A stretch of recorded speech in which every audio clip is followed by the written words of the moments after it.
derslerimizin 3. kuruna hoş geldiniz. Birinci kurda takip edenler bilirler, temel bilgiler ve temel pozisyonlar, açık pozisyonlar işlendi. Örnek eserler üzerinden. İkinci kurda transpozisyon işlendi. Bu 3. kurda da başlığımız üslup ve tavır.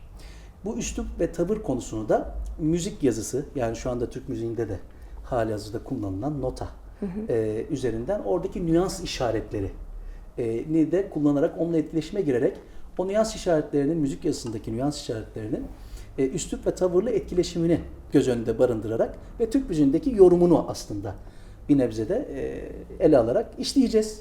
Çok keyifli bir kurdur 3. kur. Doğa bu kura kadar yükseldi. Şimdi bu her kurumuzun ilk dersi çok önemli. Çünkü ilk derste diğer sonraki yapılacak derslerde işlenecek şeylerin temeli veriliyor. O yüzden her kurun ilk dersini çok iyi izlerseniz o ilgili kurun diğer derslerini daha rahat takip etmiş olacaksınız. O yüzden şimdi temel bilgiler vermeye başlayalım yine. Üslup ve tavır dediğimiz zaman akla şu gelir. Herhangi bir müziğin böyle referans icracıları vardır. Yani o müziği çok iyi yorumlamış, yorumlamakta olan böyle icracılar vardır. Ve onların üslupları, birikimleri vardır. Bu birikimlerle, o yorumlarla o müzik belirli bir estetiğe kavuşur. Türk müziğinde de bunlar, bu konu aynı şekildedir. O yüzden isimlerini burada saymakla bitiremeyeceğim. Çok kıymetli hocalar, üstadlar, ustalar var. Kaliteli müzisyenler var. Onlardan böyle işte süzerek sizi yine bu kur çerçevesinde bu üslup ve tavırla tanıştırmış olacağız aslında. Siz bu 3. kuruyu takip ederseniz üslup tavır meselesiyle nüans işaretleri çerçevesinde tanışmış olacaksınız. Daha sonradan böyle kendiniz üzerine bir şey katarak böyle kendi ayaklarınızın üzerinde durarak bir şeylerin farkında olmaya başlamış olacaksınız. Öyle söyleyelim. Şimdi o zaman ne yapalım? Gel biz bu kurun diğer derslerinde de örnek eserler üzerinde uygulayacağımız ve sizin bundan sonra aslında hep uygulayacağınız bu nüans işaretleri, üslup tavır araçlarını bir masaya yatıralım. 11 tane böyle bir durum var. Sizler için seçtim. Bu 11 tane nüansı, tavrı beraber burada ilk önce genel olarak göreceğiz. Sonraki derslerde de bu kurun derslerinde bunları eserler üzerinden uygulayacağız. Yine diğer kurlardaki aynı eserlerimiz. O eserlerden rastı, çargahtan başlayalım. Çargah, Buseli, Kürdi'yi, rast, uşak ve segahı seçtim. Bu 6 eser üzerinden bunu uygulayacağız. Bu ne demek aslında? Bu örnek eserlerden size bunu uygulatmam demek, sizin bu nüans işaretlerini, bu üslup ve tavrı aslında anlamaya başlamanız demek olacak. Sonra siz bunu hem aynı eserler olabilir, hem daha sonra sizin kendi başınıza geçeceğiniz eserler olabilir. Onları da istediğiniz gibi kullanabiliyor olacaksınız. Asıl amacımız bu. Yani örnek eserlerde burada bir şey ezberletmeyeceğiz, yanlış anlaşılmasın. Ben sadece belli bir standart olması noktasında bazı yerlerde bazı işaretler uygulatacağım. Ama siz bunları biraz alıştıktan sonra benim gösterdiğim yerde başka bir nüans işaretini kullanabiliyor olacaksınız. Bu neye bağlı olacak? Zamana bağlı olacak. İşte dinleyeceksiniz müziği, bu işaretleri uygulayacaksınız. Belki aynı eseri farklı farklı isimlerden dinleyeceksiniz. Onları yakalamış olacaksınız. Onları taklit edeceksiniz. İşte bunlar için bu kurs size bir böyle zemin verecek. Yani sizi rahatlatacak. Tamam. Hadi gel başlayalım bakalım Doğa. Tamam. Şimdi ilk önce legato. Bunu ele alalım. Müzik yazısında aslında bağlı çalmak değil mi? Bir notayı çalıyorsunuz. Diğer notaya geçerken aslında o notaya bağlıyorsunuz. Yani aradaki bağı koparmadan icra etmeye çalışıyorsunuz. Bütün bu nüans işaretlerini Rast Makamı dizisinden de örnekleyeceğiz şimdi. Başlayalım. Mesela Rast Makamı dizisini hatırlıyordur. İlk 2 kuru takip eden seyircilerimiz, ama yine bir hatırlatalım mı? Hadi sen hatırlat. Tamam. Öğrencim duruyorken ben yorulmayayım burada. Sol'den başlıyorsun, sol'a kadar çıkıyorsun. Rast Makamı dizisi çal bakalım. Evet.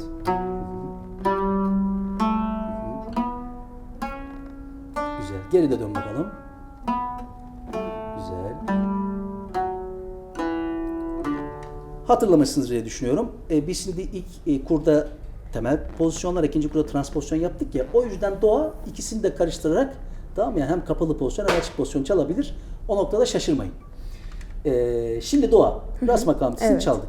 Legato dedik ya ilk. Şimdi gel bir de öyle çalalım bakalım. Tamam. Legato nasıl olacak yani? Sol'ü bastık. Ardından bak. Gördün mü? Sol sesi o bağlantıyı koparmadan la'ya kendini attı. Dikkat. Değil mi? Yani şu değil. Yapmadık değil mi? Açık telde de uygulayalım. Gördünüz mü? Devam ediyorum. La. Görüyor musunuz bak? Şimdi sol la si do re yapayım.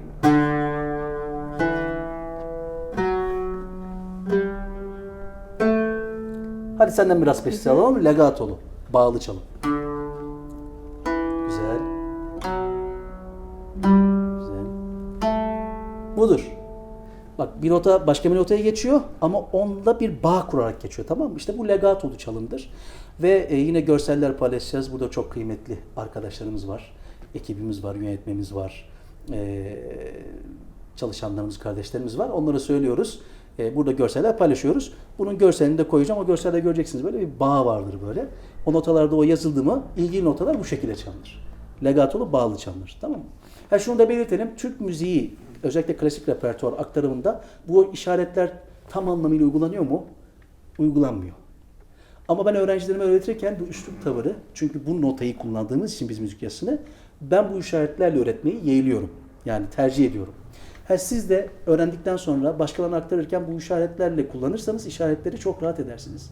Çünkü zaten o işaretin karşılığı var. Niye başka işaret bulup anlatmaya çalışasınız ki? Veya niye sadece sözle anlatmaya çalışasınız ki? Yani görse kötü mü olur? Değil mi? O etkileşimi kursanız kötü mü olur? Eserlerinizde illa hepsini kullanırsınız, kullanmazsınız. O sizin bileceğiniz iş. Ama bence kullanın nota yazarken. İyi olur yani. Fena olmaz. Tamam. Şimdi legatoyu anladık. Hadi gelin ikincisine bakalım. Ne ikincisi? Önümüzde notlarımıza oradan da bakıyoruz. Staccato. Staccato var. Staccato da legatonun aslında böyle zıttı gibi düşünün. Yani kesik kesik çalma. Tamam. Yine rast dizisindeyiz. Bakın.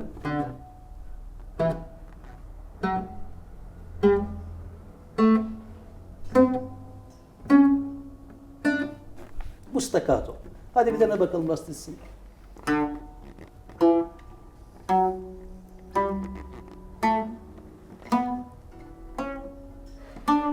İşte budur. Tamam mı? Staccato. Nasıl gösterilir? Böyle o notanın altında bu sefer nokta konur.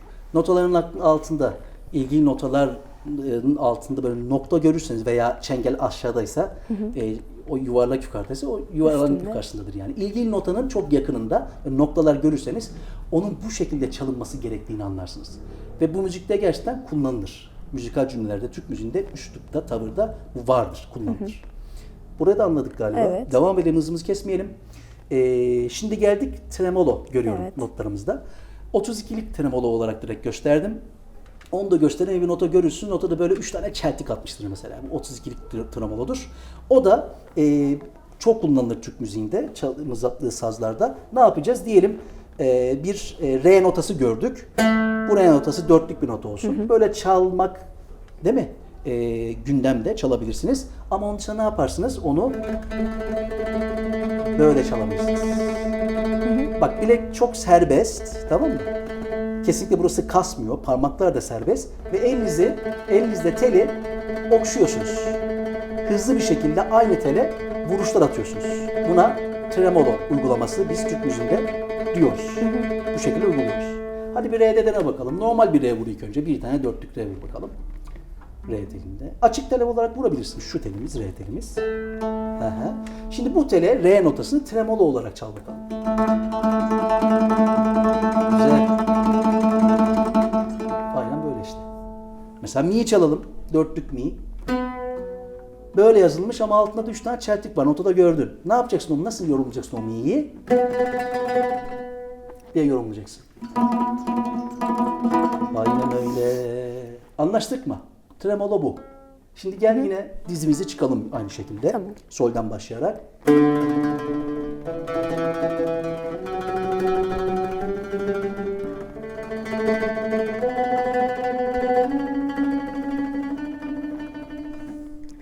Hadi bir dene bakalım. Ne çıkacak göreceğiz. Ne çıkarsa bahtımıza. Eyvah. Demiş bir şarkı. Güzel. Evet. Daha ne olsun?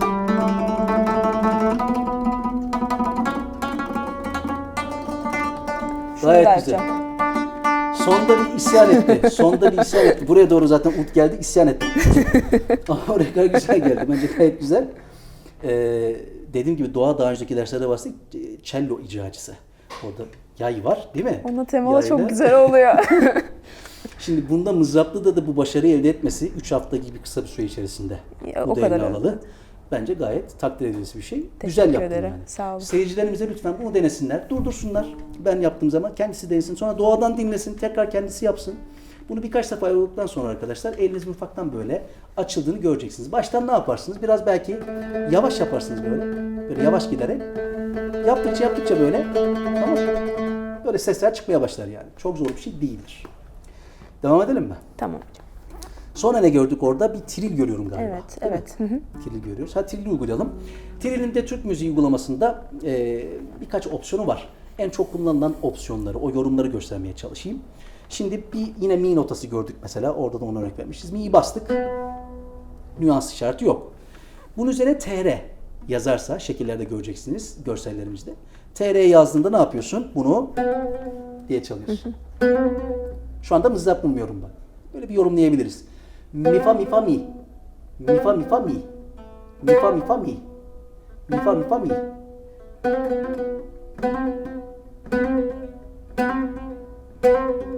Bir de demek ister misin? Tamam tabii. Normal mi vur bakalım. Nüanssız. Ha pardon. Hı. Şimdi trill yap bakalım. Şimdi. Bu. Sen daha güzel yapsın. Estağfurullah. Benden güzel yaptın. Bir Estağfurullah. de yap bakayım. Dur ya işte bu. Trill. Siz de bence yapacaksınız aynı güzellikte. Devam edelim. Şimdi bu bir şekli. Böyle uygulayabiliriz. Bu bir. Onun dışında bunu legato gibi de kullanabiliriz. Legato bağlı çalmaktı ya. Bağlı çalmak. Bu mi'yi vururuz. Tamam mı? Sonra bunu bak böyle yankılandırırız legato. Ve diğer mi'leri de mızrap vuracağım bak şimdi. Yani 4 tane mi vurdum düşün. Mi, mi, mi, mi. Aslında ortada bir tane mi yazıyor. Üstünde tr yazıyor, tamam mı? Bunu gördün, ne yapacaksın? O mi'yi 4'e böleceksin. Araya da bunu koyacaksın bak.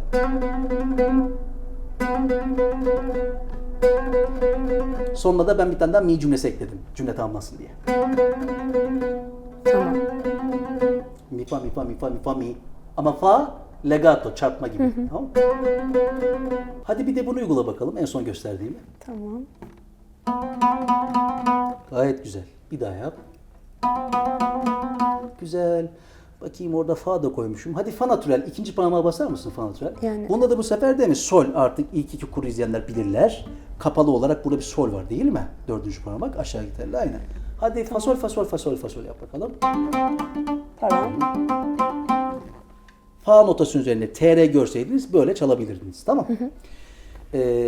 Onun dışında tril, bir de şöyle bir şey olabilir. Re yapalım. Re notası üzerine tril olsun. Bunu legatolu yapacağımız gibi, böyle olacağı gibi sessiz çarpma gibi de yapabiliriz. Sessiz çarpma.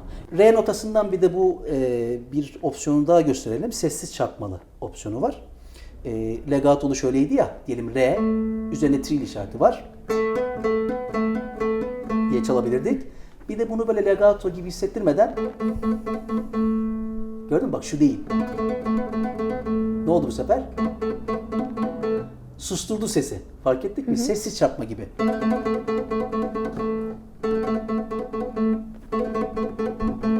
Legatolu şöyle. Ucuyla değil daha Tabii sanki kenarıyla biraz daha basıyorsun. etinin burasıyla Aha, böyle vuruyormuş evet. gibi. Yani uzatmıyorsun, bağlı yapmıyorsun, sessiz çarpma gibi yapıyorsun.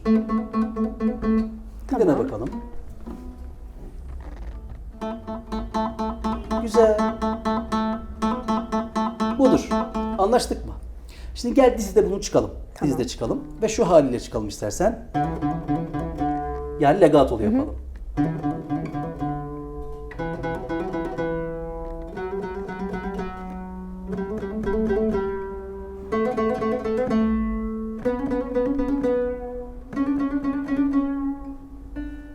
Tamam. Hadi.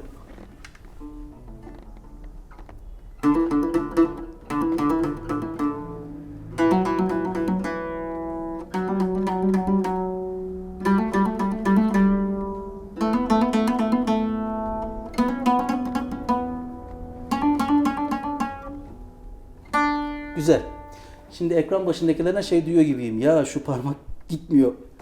Yani hoş yapıyorsunuz da Olabilir, kimisinin bu dördüncü parmak çok kolay çalışmaz. Evet. Ne yapacaksınız ama? Yavaştan uygulayacaksınız. Zaten bunlar aynı zamanda etüt gibidir bak. Etüt gibi düşün. Yani oturacaksın onun başına. Böyle. Elin ne kadar hızlı yapabiliyorsa. Deneyeceğim böyle. Anladın mı? Böyle çalışacağım bak. Sonra dördüncü parmağı mesela denersin. İşte do notasındayız. Böyle parmak belki zor gidecek böyle. Tamam, bir gün böyle olur. İkinci gün şöyle olmaya başlar. Üçüncü gün böyle olur. Dördüncü gün falan böyle çıkmaya başlar. Yani kendiniz böyle zevkli hale getirebilecek şekilde bunu böyle yani bir alışkanlık edinirseniz olur yani. Olmayacak bir şey değil. Olabilecek bir şeyden bahsediyorum. Temel anlamda, çünkü ben bu ut derslerinin kurlarında sizi eğitmeye çalışıyorum temel manada. Bir tanışmadır bu, ama güzel bir tanışmadır. Bu temel eğitimi aldığınız zaman bütün kurlarda kendi başınıza ayaklarınız üstünde kalarak bu işi ilerletme potansiyeli kazanmış olacaksınız. Anlaşıldı mı? Hı hı. Peki devam edelim. Glissando ve portamento var. Glissando ve portamento birbirine çok karıştırılır. Türk müziğinde çok kullanılır bu kaydırma ve taşıma işlemleri. Glissando kaydırma olarak çevirelim, tamam mı? Portamento'yu da taşıma olarak çevirelim. Sesi kaydırma, sesi taşıma. Böyle düşünürseniz hep böyle bunu aradaki farkı konsantre olmuş olursunuz aradaki farka. Glissando sesi kaydırma, portamento sesi taşıma. Bakın yapalım. Mi notasından sol notasına gidelim. Normalde mi sol şudur ya. Bu değil mi notamızda? Açık pozisyonlar çalarsak nüanssız. Mi sol çalıyorum. Peki glissandolu çalarsam, bak sesi kaydırdım sol'e kadar. Burada da sol var ya. Burada da aşağıdaki teldeki de bir sesler var. Mi. Fark ediyor musun? Bak ses kayıyor. Mi'den sol'e bir kayma var değil mi? Hadi o dene bakalım glissandoyu. Mi'den sol'e glissandolu bir gidiş yapıyoruz. Sesi kaydırıyoruz. Aferin. Bir daha. Güzel. Geride gelemez mi? Yani sol, mi de yapabilirsin değil mi? Geleyim. Şöyle bakalım. İşte çok güzel bir glissando uygulaması. Siz de bunu mi sol üzerinden ilk olarak deneyebilirsiniz. Peki portamentoyu deneyelim. O fark nedir acaba diye. Portamentoyu, o farkı daha net göstermek için ilk önce başka parmakla gidelim. Başka parmağımızı kullanıp sesi taşıyalım. Yine mi sol'den bakın, dikkat edin. İkinci parmak gittiğini fark ediyor musunuz? Mi. Biraz daha yavaş yapayım hatta. Bak bu portamentodur. Birinci parmakla bas. Sol'e ikinci parmakla gel. Sesi taşı. Tamam mı? Şöyle çalmak yerine, böyle de çalmak yerine şöyle çalmak. Anlatabildim mi? Bu portamentodur. Glissando ile portamento arasında ufak fark vardır. Ama estetik bir farktır yani. Hadi bir mi sol portamento olarak dene bakalım. Sesi taşıma. Güzel. Bir daha. Budur. Aynı parmakla da yapabilirsiniz. Ama şu anda kafa karışmasın diye böyle başka parmakla gösterelim. Şarkılar içerisinde, eserler içerisinde aynı parmakla kaydırma portamento yapacağız. Burası da anlaşılmıştır umuyorum. Dediğim gibi her kurun ilk programı, ilk dersi biraz uzun olur. Çünkü diğer programlardaki icraların burası zemini. Tamam. İnşallah sıkılmıyorsunuzdur diye düşünüyorum. Şimdi devam edelim. Ne yazıyordu orada, görebiliyor musun acaba? Sen gençsin. Gruppetto. Gruppetto var. Bu da Türk müziğinde çok kullanılır. Hakikaten tavır uçluklar kullanılır. Yorumu da şöyledir. Ta ta ta ta ta ta yaparız. Gruppetto'da tartım olarak söylüyorum. Ta ta ta ta ta tan diye uygulanabilir. İki not arasında gelirse. Bir not üstüne gelirse ta ta ta ta diye okutur. Biz Türk müziğinde onu ta ta ta ta ta tam, sondaki notada biraz daha bekliyoruz bak. Ta ta ta ta ta tam gibi uygularız. Gelin uzunumuza gösterelim. Orada hangi notayla başlamışız? Do demişiz diyor. mesela. Bakın. Do notası gördünüz. Üstlerinde de görsellerde de gördüğünüz ve göreceğiniz üzere böyle S gibi, böyle yatay S gibi bir işaret gördünüz. Bu gruppetto'dur. Şöyle çaldırır. Tek başına nüanssız şu. Do. Peki bunu gruppetto olarak çalarsak re do si do. Notanın tam üstündeyse. Tam üstündeyse. Hadi bir dene bakalım. Normal do bas ilk önce. Şimdi gruppetto geldiğini düşün. Re do si do. Notanın tam üstündeyse bu. Tamam mı? Bir daha. Heh. Şimdi do ya, S dedik ya, yukarıdan başlıyor yani. S, ya o S işaretinin sebebi de o zaten. Namenin grafiğinin öyle olması. Tamam. Şimdi iki nota arasında olursa, hatta orada biz bir şey yapmış mıyız? Bir name yapmışız galiba. Ha yok, ona gerek yok. Tamam. İki nota arasında olursa do re diye bir şey geldi. Mesela pasaj var. Noktalı do ve sekizlik re düşünün. Tam ortasına bunların grubetto işareti geldi. İşte burada diye çalıyoruz. Bakın do'yu vuruyorum. Re'yi alt mızrapla alıyorum burada. Aynı telde yapıyorsam. Do, re, do, si, do, re. Do, alttan mızrap. Değil mi? Evet. Hadi bir daha bakalım. Alttan Genel. almayı dene re'yi de. Heh, daha hoş olur. Anladın mı? Evet. Güzel tınladı şu anda. Do, re yazısında grubetto görmüş bir müzisyen nasıl çalar? Türk müziğinde böyle çalabilir işte. Tamam mı? Dizi içerisinde de bir uygulama koyduk. Onu deneyelim istersen. Rast dizisi yine. Sol, la, si, do, si, la, si, do, re, mi, re, do, re, mi, fa, sol. Tamam. Açık D'de koydum ki fark anlaşılsın. Açık D'ye geldiği zaman yani re mi cümlesinde re mi re do re. O mi üstten alman lazım bu sefer tam tersine. Yoksa telden tele giriş ters gelir. Bakın yapıyorum re mi'yi. Gördün mü? Re mi re do re mi. Do'da yaparken ama do re do si do re'ydi değil mi? Evet. Fark o. Geldiği gibi. Evet. Hadi bir dene bakalım dizi içerisinde. Dizimiz şu. Sol, la, si, do, re, mi, fa, sol olarak Tamam. yazdık. Yani si, do'da grubetto var. Re, mi'de grubetto var. Bir dene Tamam. bakalım. Sol, la. Ama daha yavaş alırsan daha rahat Pardon. olursun. Sol, la, si, do, si, do, re, mi, Burada- do, re. Burada mı üstten demiştin? Şimdi oldu. Heh. Re mi re do re mi'den bir daha al.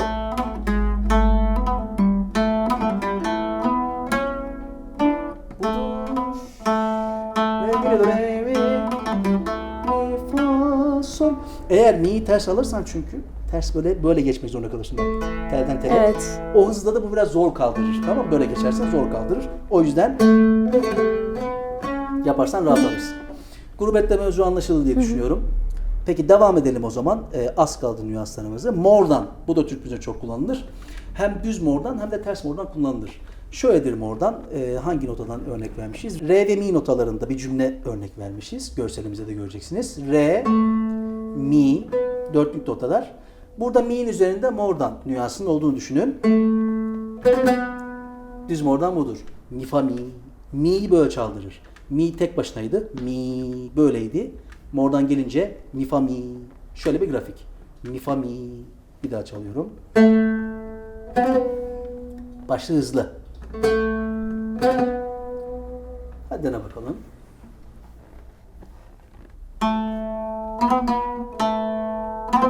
Güzel. Bir daha. Tamam. Peki öbürüne, o da do si'de göstermişiz. Do si diye bir cümle düşünün.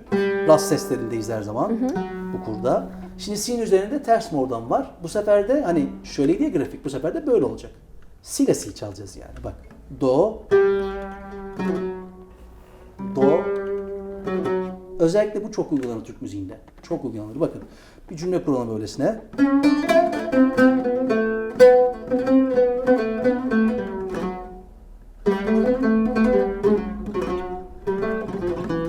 Gördünüz mü? Çok kullanılır bu. Ters mordan. Do, si ile si çalıyorsun şimdi bize. Bir aşağı. Aynı tele basarsan. Ay. Yani Ben la yaptım. teline basacağız.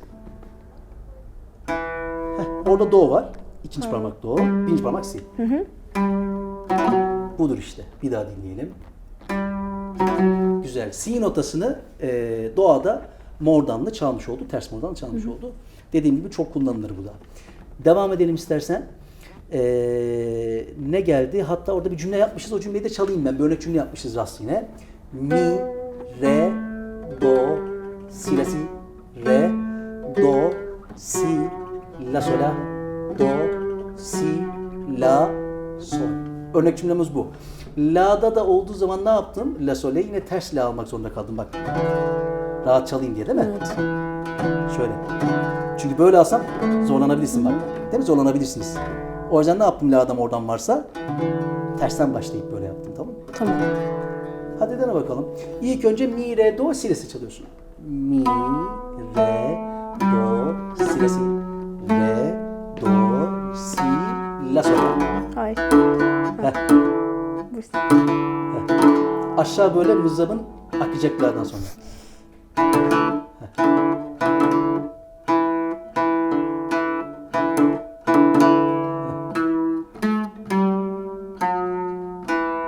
Sol'de de bitiyor, evet. Aynen öyle. La, sol, la, evet orada karıştı Boş biraz ama. tel, evet. Aynen. Boş tel tabii kapalı da alabilirdin değil mi? Yani şöyle. Mi, re, do, si, la, si. Re, do, si, la, sol, la. Burada la, la yok mu? Zorlanırsa oradan da alabilirdin. Değil mi? Evet. Mesela. Peki bu mevzuda bir şey verdik diye düşünüyorum. Bir temel durum. Vibrato ile devam edelim istersen. O da çok önemli bir nüans işaretidir. Üslup ve tavırda da çok kullanılır. Vibrato bir sesi normal çalmak var. Bir de o sesi yankılandırarak mı diyelim, esneterek mi diyelim değil mi? Hı hı. Şöyle. Parmak yerinden hareket etmeden de olabilir. Parmak diğer perde bölgelerine nüfuz etmemek şartıyla yerinden hafif oynatarak da pratik olarak söylüyorum olabilir. Şöyle yani. Bu şekilde. Ya da düşse. Tamam. Klasik müzikte hani vibrato olmayan yerde ilgili yazı vardır. Sense vibrato derler. Ama bizim repertuarda, notalarda vibrato olmayan yerde hani ayrı bir şey yazılmaz. Daha çok vibrato yapılmasını istenen yerde V, I, B nokta diye yazılarak orada vibrato yapılması sağlanabilir. Biz de bu şekilde uygularız. Hadi sen bir deneyelim. Tabii. Ras makamının karar sesini vur bakalım sol notasını, ras perdesine. Bunu ilk önce vibratosuz vur. Tamam. Duydunuz zilin sesini. Şimdi parmağını böyle esneterek ama yerinden oynatmayarak. Tamam. Evet, bir de parmağını şöyle yerinden hafiften oynat bakalım, öyle bir dene. Tamam. İşte budur. Tamam mı? Tamam. Bunun için de ikisini de uygulayabiliriz vibrato noktasında. Dizimizi çıkarsak yine rast dizisine bakın. Tabii vibrato yapacağımız için kapalı la alalım. Değil mi?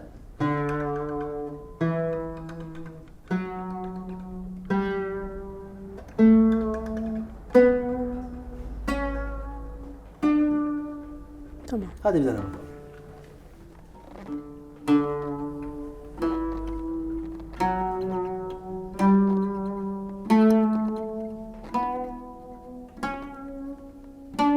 Evet, vibratonun temel anlamda kullanımı bu şekildedir.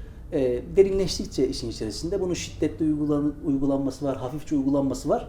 Bu noktadaki nüanslara da, inceliklere de inşallah kavuşursunuz diye düşünüyorum. Ama temel anlamda vibrato budur. Devam edelim nüans işaretlerimize. Şimdi karşında gördüğüm kadarıyla apajiötür ve akkiakatür var. Buradan çarpma mevzuna da gireceğiz. Apajiötür ile akkiakatür arasındaki standart ayrımı konuşalım. Bence Türk müziğinde de bu şekilde aslında uygulansa ve böyle bir etkileşim sağlansa daha güzel olur. Akkiakatür bir notanın, asıl notanın, zaten nüans işaretleri asıl nota ile ilgili nüanslardır değil mi? Asıl notanın öncesinde gelen bir şeydir. Öncesinde gelen, hadi çarpmadır diyelim. Tamam. Hatta biz onu mızrap da yapacağız. Onu da mızrap vuracağız. Apajiötür o vuruşun içerisinde olan bir şeydir. Vuruşun içerisinde olan. En baştaki ayrım bir kere bu. Bunu bileceğiz. Apajiötür o vuruşun içerisinde olan bir şey. Bir vurgu getirir işin içerisinde aynı zamanda, ama akkiakatür önce gelen bir şey, vuruştan önce gelen bir nüanstır ve önden gelen çarpma da biz diyebiliriz ve buradan farklı çarpma uygulamalarını da ufaktan göstereceğim. Hadi gel bir uygulayalım. Şimdi ilk önce istersen akkiakatüre bakalım. Tamam. Şimdi diyelim elimizde görselde de paylaşacağımız verilere bakıyorum buradan. Mi ve re var. Mesela mi vurdum, ardından re. Bunlar nüans işaretsiz. Şimdi bunlara akkiakatür yaparsak önden gelen bir çarpma koyarsak vuruşun öncesinde gelen bir çarpma. Gördünüz mü? Bir üst notası hiyerarşik olarak da mı kullanılır? Mi ise fa ya. Fa mi. Ve hızlıdır o. Çok bitişiktir. Re ise asıl nota mi re. Mi re. Fa mi. Mi re. Değil mi? Aslında çaldığım şey asıl nota ne? Mi. Re. Mi. Re. Akıya götür. Bak. Mızrapta o akakütür notasına değil mi? Aşağıdan vuruyor. Ve Türk müziğinde çok çok kullanılır. Bakın bir örnek, herhangi bir seyir yapalım yine. Bir cümle kuralım.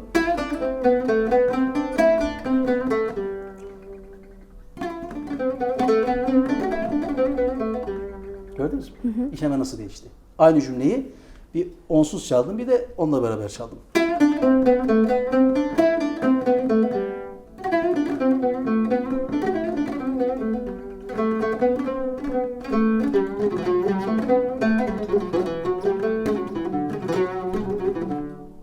Yani her cümlende var diyebilirim neredeyse. Tamam. Bolca kullandığımız bir şeydir bu. Asıl vuruşun önünden gelen çok hızlı bir nüans akriyatötür. O yüzden hadi senle de uygulayalım şimdi bunu. Yani mi, re. Çal bakalım biz de düz olarak ilk önce nüanssız. Şimdi mi'nin başında fa mi ekleyeceğiz. Aşağıdan. Tabii Tamam. fa akriyatötür notası aşağıdan bizim olarak. Evet. Güzel. Bir tane daha alalım seninle. Tamam. Bence güzel uyguladın. Tamam. Şimdi bunu dizi üzerinde göstermiş miyiz? Göstermişiz olarak görüyorum buradan. Hadi gel uygulamış olalım. Sol normal başlasın. Si la, do si, re do, mi re, fa mi şeklinde. Sadece baştaki solde yok. Sol.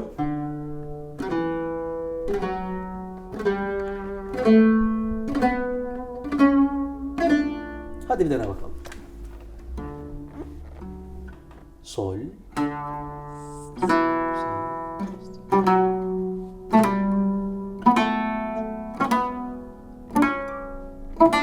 Güzel. Bak fark ettiğin gibi, hatta sen yine yap, ben de o vuruşu Tabii. yapayım ki nasıl vuruşun öncesinde geldiğini görün. Hadi bir daha deneyelim. Tamam. Son, ki, sol.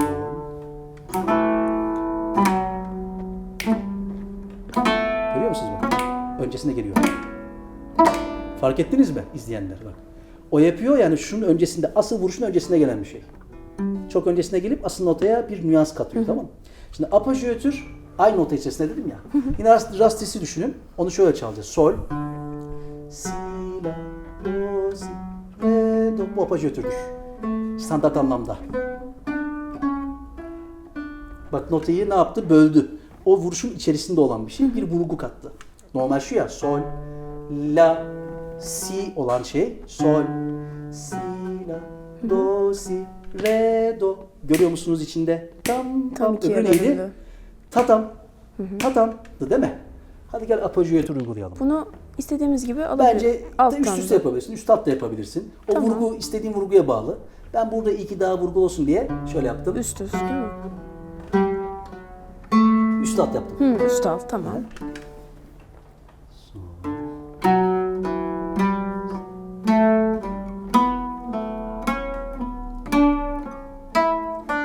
Anlaşıldı mı? Arada böyle ince bir fark var. Şimdi buradan ne yapacağız? Bence güzel oldu, uygulamalar da güzel oldu. Akriyakötür'den diğer çarpma uygulamalarına bir giriş yapalım. Mesela mızraplı çarpma göstermişim. İnici bir dizide. Rast dizisi şöyle ya. Fa natürel inelim. Görselde de görüyorsunuz ve göreceksiniz bunları. Paylaşacağız. Buna şimdi çarpma noktasında sol, la, fa, sol, mi, fa, le, mi, do, re, si, do, la, si, sol. Değil mi? Nota ne normalde? Sol, fa, mi, re.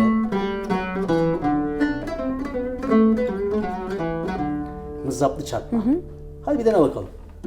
Önünde geliyor bu sefer notanın. Bir sonraki notaya atıyor kendini. Re, mi, Bence do, açık si. al şeyleri. Yani asıl notayı açık al. Çarpmaları kapalı alabilirsin. Tamam.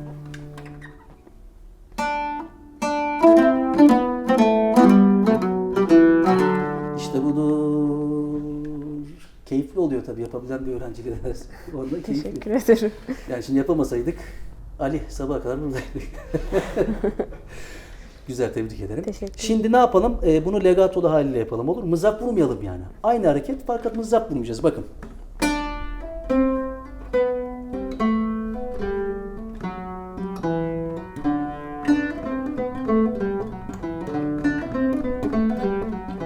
Aynı hareket mızrap vurmuyoruz. Legatolu çakma oluyor yani. Bir deneyelim bakalım. İşte budur. Gayet güzel. İzleyicilerimize dediğim gibi aşama aşama yapan olursa aşama aşama yapsınlar. Belki sadece ilk oturuşta bu videoyu ilk izlediğinizde sadece şu kadar yapabileceksiniz. O günün kârıdır. Yani o oturuşunuzda 5 dakikada bunu kavradınız. Hiç önemli değil. Keyfini çıkartın derim. Bir daha izlediğin zaman biraz daha aşağı gelebilirsin. Belki çıkacak böyle. Yani bunlar böyle biraz aşama aşamadır. İlgi ister. Ama videomuzu izleyip şöyle bir 20 dakika, 25 dakika olduğunuzu elinize alırsanız yapamayacağınız şeyler değildir diyelim. Başka kaldı mı acaba? Benim gördüğüm kadarıyla sanki kalmadı. Şey kaldı. Mızrap çeşitlemeleri kaldı. Bu ilk kurun, ilk programı özür dilerim. 3. kurun ilk programının son mevzusu. Mızrap çeşitlemeleri dedim ben başlık olarak ona. Bir de onlara bakalım. Olur mu? Tamam. Şimdi istersen bu çarpmadan bağlantı kuralım mı kolay bir şekilde? Hani en son çarpma yaparken mızraplarla şuydu ya. Normal hani nüanssız şu. Sol, fa, mi, re, do, si, la, sol diye dizildik değil mi? Çarpmada yaptık ya böyle. Evet. Şimdi bunları çarpma olarak düşünme dua. Direkt mızrap olarak düşün, ikiye böl. Bu bir mızrap çeşitlemesi olacak. Buna biz böyle hiyerarşik olarak yayına gelen notalarda burada çok kullanacağız. Yani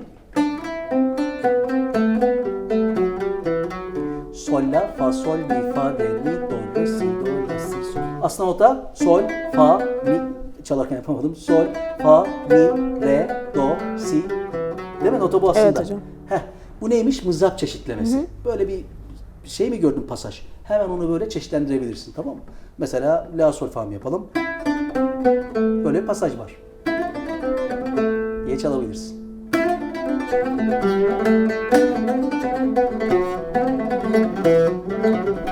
Gördün mü? Hadi bir dene bakalım. Sol, fa, mi, re, do, si, la, solü. Mızrabımız ama sizde gördüğünüzde nasıl olacak? Üst alt olacak değil mi Doğa? Üst alt gidecek burada. Sol, la, fa, sol, mi, fa, re, mi, do, re, si, do, la, si, sol. Bu hareketin inceliği bu. Mızrabın üst alt olacak. Böyle. Hadi Tamam. bakalım.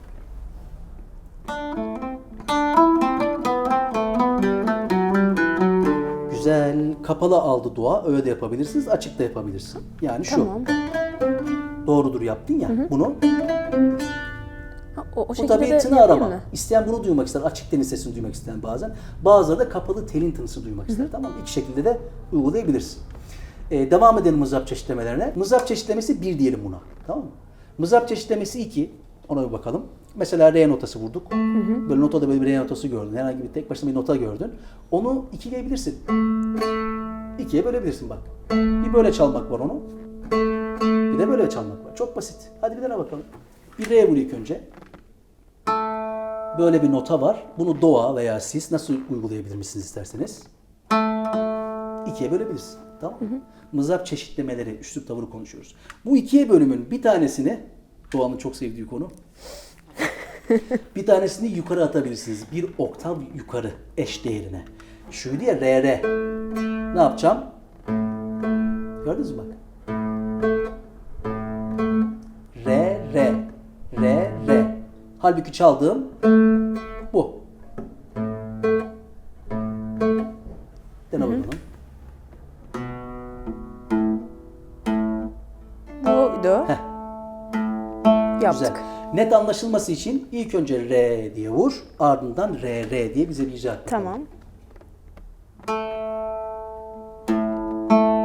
Böyle çalabilirsin yani. Tamam. Devam edelim. Mızrap çeşitlemesi 3 dedik. 2 mızrap vurabileceğimiz gibi 4 mızrap da vurabiliriz. Mızrap çeşitlemesi ya. Hadi bir dene bakalım. Bir re vur tek başına, ardından onu 4'le. Gibi. Adı üstünde mızrap çeşitlemesi. Peki demin yaptığımız gibi ilk sesini oktava atamaz mıyız? Atarım. Seviyorsun sen. Evet. Atabiliriz. Yani mesela şöyle uygulayabiliriz işte. Hepsini üstte vurabilirsin. Üst altta vurabilirsin. Önemli olan ne yapıyorsun? Bir tanesini yine yukarı taşıyıp diğer 3 tanesini ona katıyorsun. Dene bakalım. Tamam. Ses buydu. Böyle bir nota var. Siz böyle yorumlayabilirsiniz. Tamam mı? Bu tek re notası mi böyle olur, do olur. Ya müzik kalıplarda oluşmuyor mu do? Evet. Yani her parça notalarda oluşuyor. Tek başına nota gördün. Ya bunu böyle vurabileceğini bil. Peki hocam ben bu kadar şey öğretiyorsunuz da işte hangisini nerede kullanacağım, nereden bileceğim? İşte bu kurun diğer programını izlemeniz lazım. Orada bunu biraz size işleyeceğiz. Bak böyle olabiliyormuş, böyle yapabiliyorsunuz diye ezberletmeden ama. Sonra siz aynı yerlere başka nüansları kullanın arkadaşlar. Hadi deneyin gibi böyle bir hani yapboz gibi. Çok zevkli bir şeydir. Onun temelini vermeye çalışıyoruz size. Devam edelim. Mızrap çeşitlemesi 4 dediğimiz bir şey dedik burada. Burada da işte ta tepe kalıbı derlermiş de değil mi? Ta tepe, ta tepe, ta ta ta zaman olarak ta ta ta diye çalabilirsiniz. Re notası. Bunu re re re. Burada mızrap önemli. Üst, üst, alt uygulamanızı tavsiye ediyorum. Üst, üst, alt, üst, üst, alt, üst, üst, alt. Tamam. Bir re vur baştan yine sonra ta tepe olarak çal bakalım onu. Normali bu. Ta tepe olarak yorumlanması da bu. Gayet basit. Yine atalım mı oktava eşdeğerine ilk Atalım. sesi? Hemen oktava atacaksınız bakın.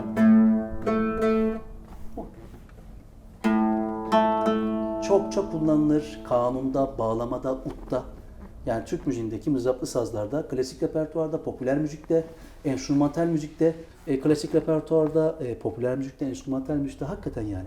Tüm formlarda çok kullanılan bir üslup tavırdır, mızrap çeşitlemesidir. Evet şimdi bunları gördük ne yapalım biliyor musun? Gelin ben bu Rast Makamı dizisinde sana tek tek bunları uygulatayım. Tamam. Ve böylelikle bu kurun ilk programını, bu temel attığımız programını bitirelim. İkinci programlarda ben rahat edeyim, siz rahat edin yani. Evet. O kadar rahat edeyim. Tabii. Şimdi normalde çıkarsak diziyi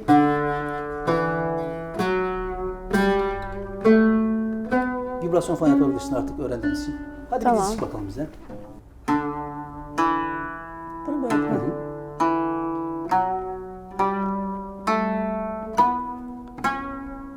Güzel. Şimdi bunu mızrap çeşitlemesi 2 yaparak çalıyoruz. Yani ne yapacağız? Bir notaya 2 tane vuracağız.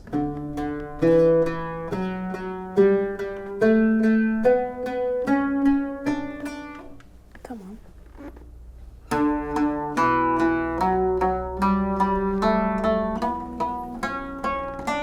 Aynen bu şekilde. Şimdi biraz hızı yavaşlatarak ne yapacağız? Oktava atacağız değil mi? İlk sesi eşdeğeri oktava atacağız. Yani hızımızı da yavaşlatalım biraz. Şuradan.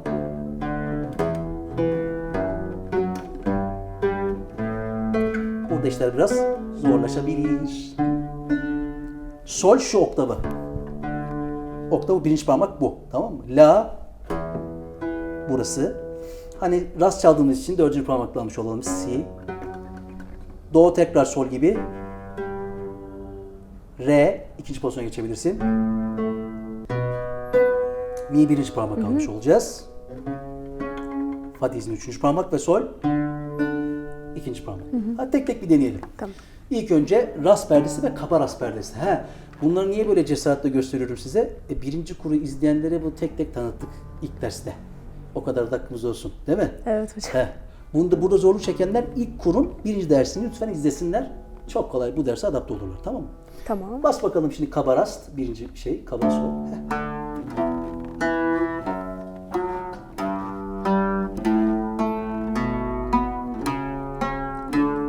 Vallahi çok güzel. Ya ben yapabiliyormuşum. Seyirciler- Ben de şaşırdım şimdi. Ama vallahi güzel yaptın. Seyirciler için yavaş yapalım ama. Ben yavaş yapalım diyecektim, sen hepsini yaptın. Şimdi yavaş yapalım. Tamam. Hani beraber akılmış olalım. Bas bakalım ilk önce sol. Bu sol. Şimdi la. Oktav ile beraber. Şimdi si. Bir koma si bemol olduğu için rastla kapalı aldırdım. Boş telde aldırabilirdik.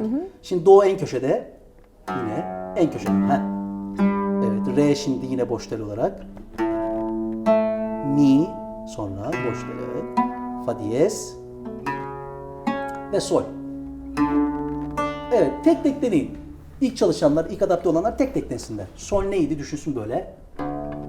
Sol bu. Çalsın. Sol bu. Söyleyerek böyle. Ya la neydi desin sonra.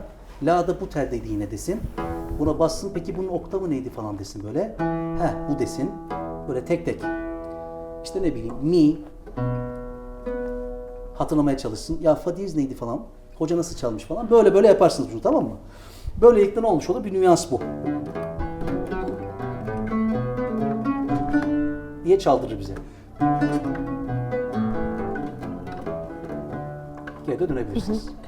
Şimdi devam edelim. Mızrap çeşitlemesi 3 demişiz. Burada da 2 mızrap yerine 4 mızrap vuruyorduk hatırlıyorsanız.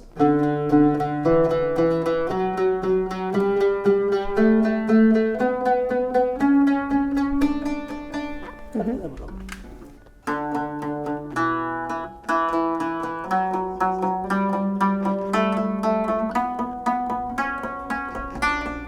Budur. Mantık olarak yine yukarı çıkarırsak aynı şeyler değil mi?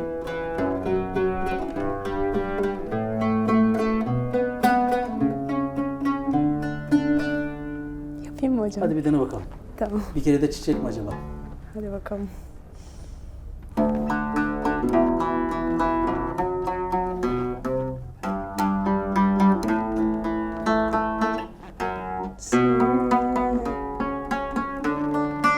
Bence güzel. Biraz yoğurdu. Olsun, olsun. Güzel, vallahi güzel. Şimdi ta tepe kaldı son. Artık bu kalıbı da uygulayalım. Yani şöyle bir diziyi, böyle bir müzik cümlesini nasıl çalacağız? Ta tepe şeklinde. Üst, üst alt, üst, üst alt, üst, üst alt. Hadi bakalım.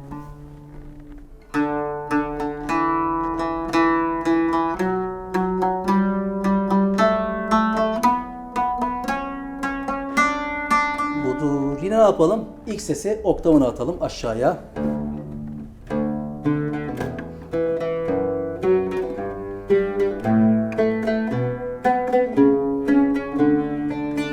Hadi bir tane bakalım.